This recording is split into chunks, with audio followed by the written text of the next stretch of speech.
Seventh one, fear of regret.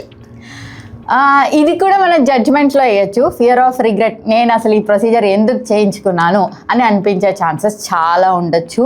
ఎందుకంటే post ఆపరేటివ్గా pain ఉంటుంది, నువ్వు ఎక్కడ పని చేసుకోవడానికి అవ్వదు, ఇంట్లో ఉండాల్సి కొంచెం ఎన్నో రోజులు చెప్పినంత వరకు ఇంట్లో ఉండి రెస్ట్ తీసుకోవాలి, పార్టీయింగ్ ఉండదు, ఇష్టం వచ్చినట్టు తినడానికి ఉండదు, రెస్ట్రిక్షన్స్ ఉంటాయి, ఇలాంటివన్నీ ఉంటాయి. ఈ స్టేజ్లో మీరు అనుకున్న కాస్మెటిక్ రిజల్ట్ని మీరు ఎంజాయ్ చేయలేకపోవచ్చు.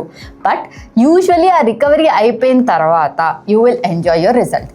నేను లాస్ట్ వీక్ చూసిన ఒక tummy talk patient, mostly mummy make over patients, breast implant with tummy talk చేసాము.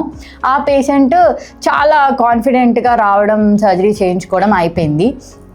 పోస్ట్ ఆప్గా అసలు నేను ఇది ఎందుకు చేయించుకున్నాను అని చెప్పి చాలాసార్లు రిగ్రెట్ అయ్యారు. బట్ అదే పేషెంట్ 10 days తర్వాత నిన్న రివ్యూకి వచ్చి, ma'am I'm very happy about the result, నేను నా రిజల్ట్ని చాలా ఎంజాయ్ చేస్తున్నాను అంటారు. So give it time. ఇదేమీ మ్యాజిక్ కాదు. సర్జరీ అన్నది ఒక ప్రొసీజర్.